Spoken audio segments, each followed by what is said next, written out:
स्वागत है आप लोगों का इस ट्रैवल चैनल में वेक्स एंटरटेनमेंट्स और ट्रैवल फिल्म मेकअप।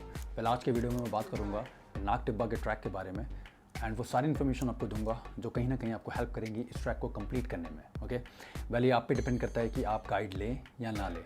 अगर आप ये वीडियो पूरी तरीके से देखेंगे तो शायद आपको गाइड लेने की ज़रूरत नहीं पड़ेगी, बट हाँ मैं ये रिकमेंड करता हूँ अगर आप सोलो ट्रिप पे जा रहे हैं, जैसे कि मैं गया था इस ट्रैक को कंप्लीट करने के लिए, तो उस केस में तो मैं आपको बोलूँगा कि आप गाइड लें, क्योंकि जंगल का रास्ता है और जानवर वहाँ पर काफ़ी हैं, सो वो रिस्क मत लीजिएगा। ओके, लेकिन हाँ अगर आप ग्रुप में जा रहे हैं और ये वीडियो को फॉलो करते हैं तो शायद आपको गाइड लेने की ज़रूरत ना पड़े। ओके, मैं लास्ट मंथ अगस्त में इस ट्रैक को कंप्लीट करके आया था। मैं एक सोलो ट्रिप पे गया था, तो मैंने ये पूरा ट्रैक अच्छे से एग्जामिन किया है, अच्छे से मैंने इसके बारे में जाना है एंड वो पूरा व्लॉग मैंने चैनल पे ऑलरेडी अपलोड कर चुका है। तो अगर आप लोगों ने नहीं देखा है तो ऊपर आई बटन में लिंक आ रहा होगा और नीचे डिस्क्रिप्शन में भी लिंक होगा। सो सबसे पहले मैं बात करूँगा नाग टिब्बा के बारे में। वेल, नाग टिब्बा दो शब्दों से बना हुआ है, नाग और टिब्बा। ऑब्वियसली जब नाग है तो ये कहीं ना कहीं रिलेट करता है सांप को या नाग देवता को। टिब्बा मतलब होता है किसी भी पहाड़ का हाईएस्ट पॉइंट, एक तरीके से एक ऊंची चोटी, इसे टिब्बा कहते हैं। तो नाग टिब्बा बेसिकली उत्तराखंड में मसूरी से आगे पंतवारी गांव में एक ऐसी ही ऊंची चोटी को बोला जाता है जहां पर नाग देवता का मंदिर है।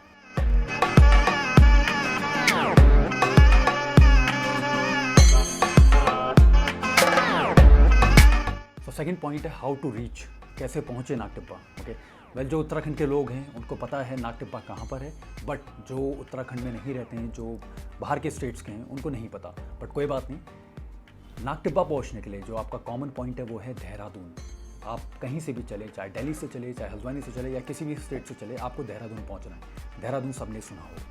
देहरादून से आपको मसूरी जाना है, मसूरी से आपको कैंपटी फॉल वाला रूट लेना है, कैंपटी फॉल क्रॉस करते हुए आपको नैनबाग जाना है, नैनबाग को क्रॉस करते हुए आप पहुँचेंगे पंतवारी। सो मसूरी से पंतवारी गांव का जो डिस्टेंस है वो क्लोज टू 70 किलोमीटर है, यानी आपका 2 से ढाई घंटा लग सकता है आपको मसूरी से पंतवारी पहुंचने में। ओके, जो तीसरा पॉइंट है वो है स्टे का।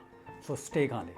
आप एक बार जब पंतवारी गांव पहुंच गए, पंतवारी गांव एक बहुत छोटा सा खूबसूरत सा गांव है, आप चाहे तो वहाँ भी रुक सकते हैं या आपके पास कैंपिंग के ऑप्शंस हैं। ओके, अगर आपको कैंपिंग नहीं करनी है तो फिर तो आपको पंतवारी से अर्ली मॉर्निंग अपना ट्रैक स्टार्ट करना पड़ेगा और वापस शाम को आके आप पंतवारी रुक सकते हैं। वहाँ पर होटल्स के ऑप्शंस हैं जो कि काफ़ी सस्ते भी हैं और अच्छे भी हैं, तो आप लोग वहाँ रुक सकते हैं। और अगर आपका कैंपिंग का प्लान है तो फिर आप पंतवारी पहुँचिए, वहाँ से नाग टिब्बा के बेस कैंप लोकेशन पर जाइए जो कि वहाँ से 4 किलोमीटर है पंतवारी से, और वहाँ पर आप अपना एक रात का हॉल्ट ले सकते हैं कैंप्स में।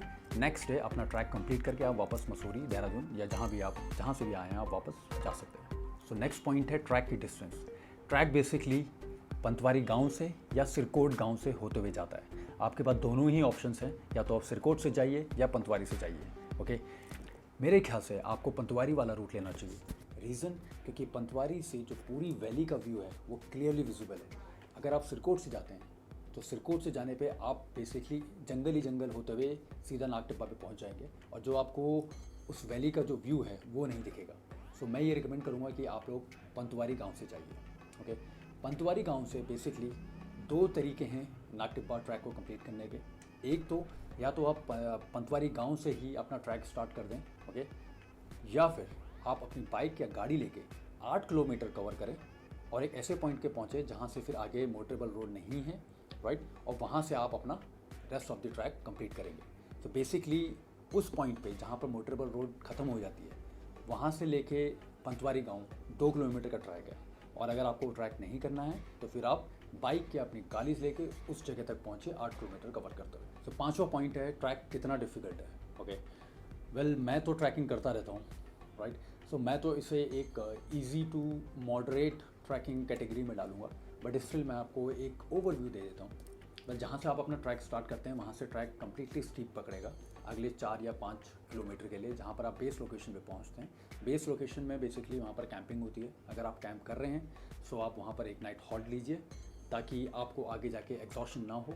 ओके, और अगर आप हॉल्ट नहीं लेते हैं तो फिर वहीं से आप अपना ट्रैक आगे को कंप्लीट करेंगे जो कि अगला 4 से 5 किलोमीटर का है। सो बेस कैंप तक, पंतवारी गांव से बेस कैंप तक ट्रैक बिल्कुल स्टीप है। ओके, बीच में कहीं कहीं सीधा रास्ता पड़ता है तो थोड़ा रिलैक्स फील होता है, लेकिन बेस कैंप के बाद रास्ता फिर से स्टीप पकड़ने लग जाता है। जब एक बार आप नाग देवता के मंदिर पहुंच जाते हैं, वहाँ से 1 किलोमीटर पे टिब्बा पड़ता है जो कि हाईएस्ट पीक है।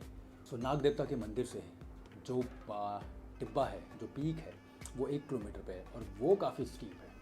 सो आप इस तरीके से प्लान कीजिए कि अगर आप रेगुलरली एक्सरसाइज करते हैं तब तो आप एक बार में ही कंप्लीट कर लीजिए, अदरवाइज़ आप एक दिन रुक के अगले दिन इस ट्रैक को कंप्लीट कर सकते हैं, क्योंकि स्टे के ऑप्शंस तो वहाँ पर कैंपिंग पे ही हैं।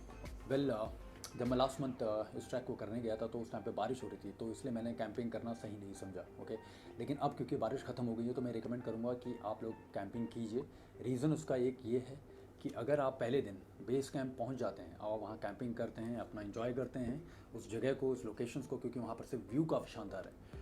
उसके बाद जब नेक्स्ट डे आप अर्ली मॉर्निंग नाग टिब्बा के पीक के लिए जब आप स्टार्ट करते हैं तो आप वहाँ टाइम पे पहुंच जाते हैं और आपको जो बंदर पंच का जो व्यू है, जो बंदर पंच पीक का जो व्यू है, वो आपको बहुत साफ साफ दिखता है। तो उस सनराइज़ व्यू को देखने के लिए आपको एक दिन कैंपिंग करनी पड़ेगी। लेकिन अगर आपके पास टाइम कम है और आप ट्रैकिंग वगैरह करते हैं तो आप एक दिन में ही ये 8 + 8 16 किलोमीटर कवर कर सकते हैं, बट इसके लिए आपको जल्दी निकलना पड़ेगा।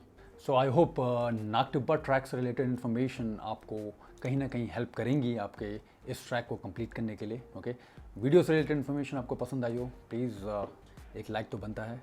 सो please subscribe the channel, show some love, show some support to Vicks entertainments, a travel film maker. इसके अलावा अगर आपको उत्तराखंड से रिलेटेड कोई भी इन्फॉर्मेशन चाहिए किसी भी जगह के बारे में, आप मुझसे कमेंट में पूछिए, या आपको कोई अपनी आइटनरी बनानी है किसी भी जगह के बारे में, आप मुझे बताइए, मुझे डीएम कीजिए, मैं आपकी हेल्प उसमें ज़रूर करूँगा। ओके, सो मिलते हैं अब अगले वीडियो में और किसी नई जगह के बारे में आपको ज़रूर इन्फॉर्मेशन दूंगा। ओके, तब तक के लिए bye, take care, good night.